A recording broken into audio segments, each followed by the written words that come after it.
1957 Chevrolet Bel Air, America's iconic engineering marvel. Friends, think back to 1957. The American automotive industry was truly in its golden age. The post-war economy was at its peak. People were eager to spend money, and manufacturers were competing fiercely with each other. It was at this very moment that Chevrolet made an incredible leap forward. It launched the Bel Air. The name Bel Air came from a wealthy neighborhood in Los Angeles, California. They thought this model was perfect for the cool people living there. The 1957 Chevy Bel Air was known as the poor man's Cadillac. Let's take a closer look at this car, flaws and all. We'll watch the video all the way through and dive into the depths of this legend. I'm not going to talk about an ordinary car, friends. An unforgettable icon of its era. This is the four-wheeled embodiment of the American dream. Now you might say, come on, it's just a Chevy. Hold on, let me explain. Because the 1957 Bel Air was Chevrolet's boldest, most flamboyant, most we're-here-to-stay model to date. Ford and Plymouth were locked in a neck-and-neck race at the time. Who would capture the largest share of the market? In 1955, Chevy had made a very serious move against its rivals with the legendary V8 engine of the era, but 1957 was something else entirely. The design philosophy of Harley Earl, the chief designer of the era, was in full swing. Longer, lower, wider, and of course, more chrome. A lot more chrome. General Motors' peak years. In 1957, General Motors was the undisputed leader of the global automotive industry. The Chevrolet division was GM's bread and butter. What do I mean by that? That year, Chevrolet sold a whopping 1.5 million vehicles, right under Ford's nose. You can imagine what that meant for a brand like Ford.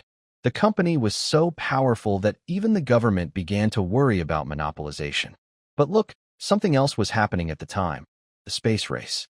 Sputnik was about to be launched into orbit, the Cold War was in full swing, and Americans believed in the future. This optimism, this feeling that tomorrow will be brighter, that's what the Bel Air's design-focused space age was all about. Here's that legendary design. Now let's look at the design because this is really important. I'm going to talk about an exterior design that will enter your dreams. When you look at the 1957 Bel Air, what do you see first? It resembles a jet-age automobile. Those tail fins, as if it were taking off from an airplane runway. Harley Earl and his team were truly inspired by jet fighter planes. The front grille, what a design. That wide, chrome-plated grille seems to say, move out of the way, here I come. And those legendary headlights? They are the signature of the era. Everything is symmetrical, everything is balanced, but it's also aggressive. Did you notice that long, uninterrupted line on the side profile? That chrome strip running from the trunk lid to the front fender? That detail isn't random, folks. It's a deliberate design choice to emphasize the car's length. It's as if it's saying, look how long I am. Back then, long equals luxury equals prestige. Engine options. Now that's real excitement. Now let's get to the most important part, the engines. The 1957 Bel Air offers some serious options. Let's start with the base engine, a 235 cubic inch straight-six. Okay, that's not very exciting. 140 horsepower is sufficient for daily use. But if you're buying a Bel Air, you don't want a straight-six. You really don't. The real action is in the V8s. The most basic V8 is the 265 cubic inch turbofire engine. 162 horsepower. 8.0 to 1 compression ratio. Single two-barrel carburetor. But wait, let me show you what else is available. The 283 cubic inch V8. Now we're talking. This engine was revolutionary at the time because, for the first time in Chevrolet history, it achieved 1 horsepower per cubic inch. 283 horsepower. You heard right. 283 cubic inches, 283 horsepower. How did they do it? Thanks to ramjet mechanical fuel injection. Fuel injection was truly rare back then, folks. This continuous flow mechanical injection system, produced by Rochester, provided much more precise fuel control than a carburetor. The compression ratio had increased to 10.5 to 1, but it was expensive, very expensive. At the time, it cost 20% of the car's price. Super turbofire versions. There were also versions with twin 4-barrel carburetors, of course. options of 245 horsepower or 270 horsepower. These engines delivered truly insane performance. Those two Carter 4-barrel carburetors, as if they were letting the engine breathe. When you press the throttle, that characteristic sound. I can't believe how beautiful that sound is. Now for a technical detail. The block design of this 283 V8 is very clever. It's light but durable. It weighs about 500 pounds, which is lighter than Ford's Y-block V8. This had a positive effect on the front-to-rear weight distribution. Chassis and suspension. Let's talk about the chassis. The Bel Air used an X-frame chassis. This design featured two main beams that joined in an X shape in the middle of the vehicle.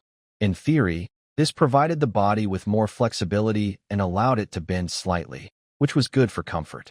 But, and here's a big but, the X-frame design had a problem. Protection in side impacts was weak. There was no rigid rail under the door sills. This drew serious criticism in the 60s and 70s as safety concerns grew. Unfortunately, safety wasn't a major consideration back then.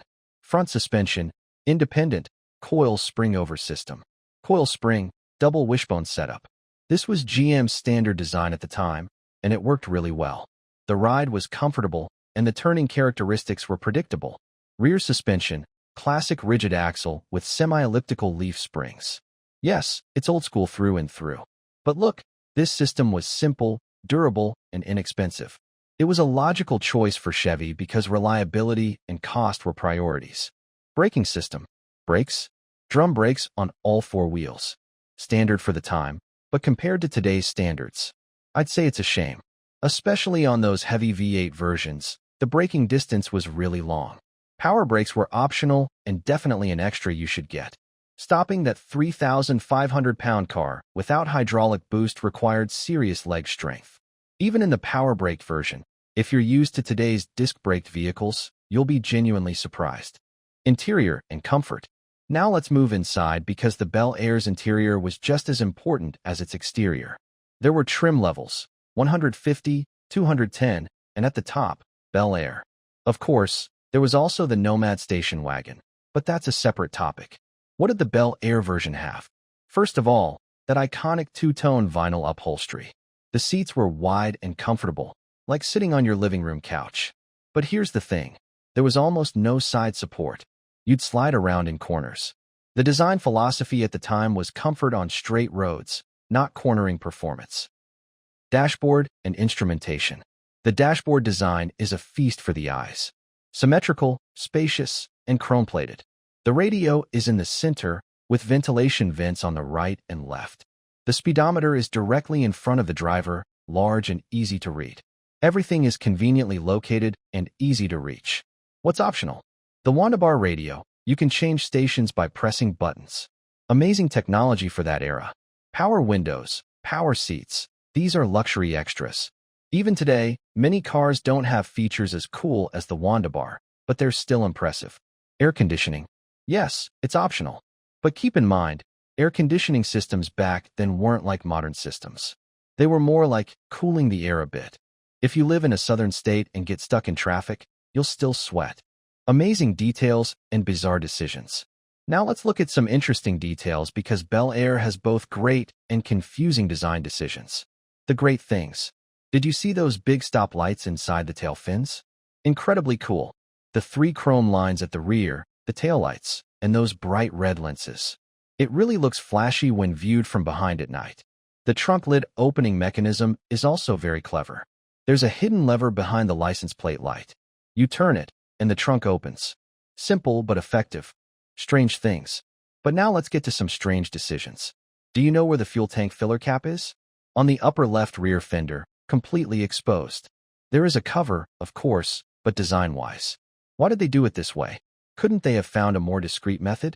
And if you want to do maintenance in the engine compartment, especially on models with power brakes, the vacuum booster is placed in such a spot that you almost have to lift the engine for some jobs.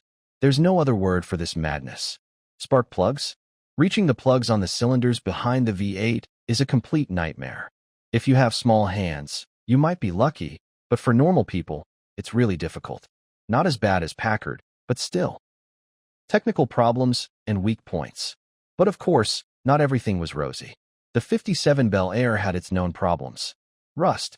That beautiful steel body was rusting, especially the lower edges, fenders, and trunk floor.